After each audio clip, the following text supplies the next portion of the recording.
Now, if you look at the first, at the slide, the runway, it shows an image of a boy, and the background is very scenic, and you have it on a rail track, kind of an emergence of, like, urbanization and, like, the industrialization. But right underneath, it says Cork, Ireland, 1983. That is important because this movie is based on a true story. It blew my mind. But another part I want to talk about is the fact that the scene, like, you can also see, like, kind of some landscape, but in the next scenes, you definitely will. Alright, the next scene of the runway continued.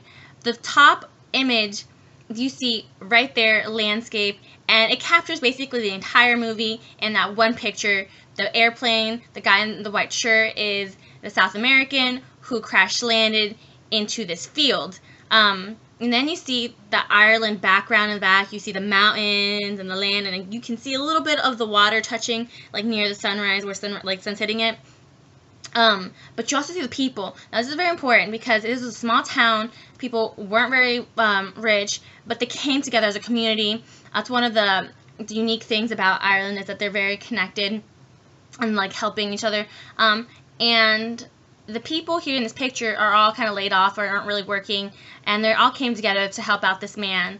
Now, the second picture you have here on the bottom is the two little boys, one of the boys which convinced the community to help the man build back his plane. But you see here again, once again, the landscape right behind it, backdraw, you know, regular in the movie, but just randomly right there. Like, it's not a backdraw, it's basically their heritage and how Ireland is perceived lands and everything. Because in the book about the landscape being a key role of Irish heritage, and also like a key point on the landscape, making it a rural theme.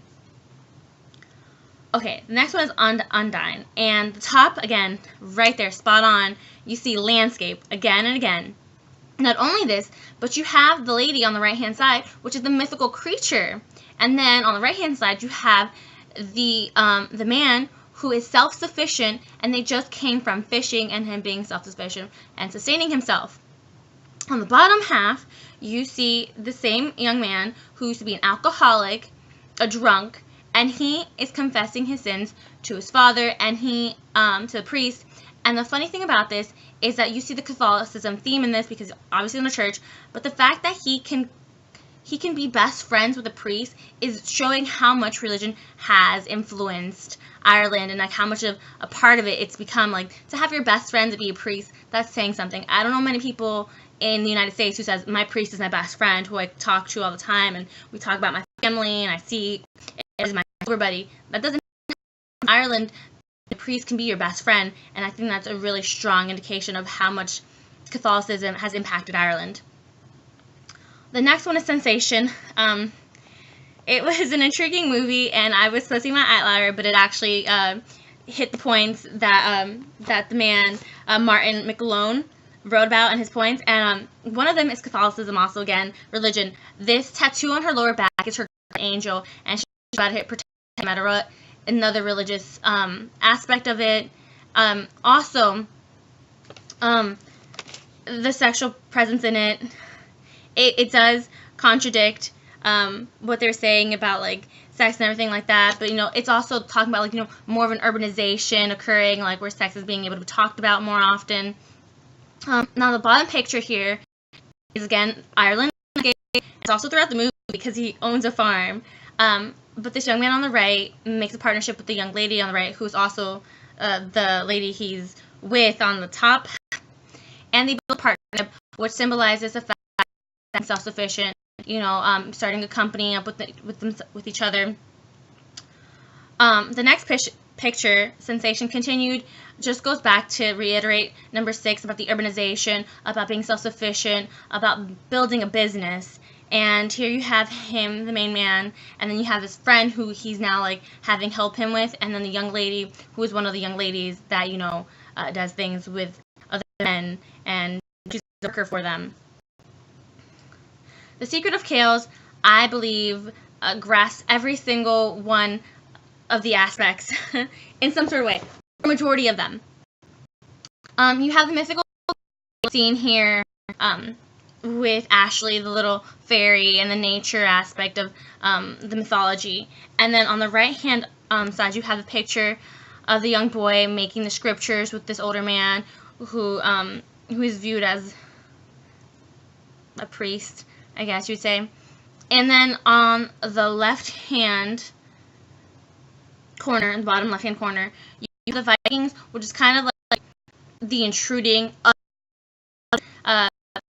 take over Ireland, or just take things from them, and like Ireland fighting back and that being unique with themselves and trying to keep to themselves and being unique in that sense of way, like, you guys are others, we are who we are, we protect our image, we're going to fight for it. And lastly, we have the right bottom hand corner, which is again a community helping each other, and in addition, landscape, because the monument on the back is still in Ireland today, which is just showing how much Ireland like puts within its cinema, like things that are actually in Ireland, and the landscape again. Ooh, sorry. Lastly, you have Walking at Divine, which I recommend to anyone if you are looking for a laugh. It is cute, and it's just funny, and it's just full of like, it's like when you see like your grandpa and stuff like that. But regardless, Walking at Divine, straight back, the entire was Gaelic culture and the landscape. The music, the dance, like throughout the movie, the music was Gaelic. And it was beautiful. Like, I enjoyed it. I wanted to buy like an album. But you also see in the bottom left hand corner the man playing the instrument, and with the Gaelic culture and the Catholicism that's going on here, the religious aspect. There's another scene also when they were in the church having his funeral, and now they're here.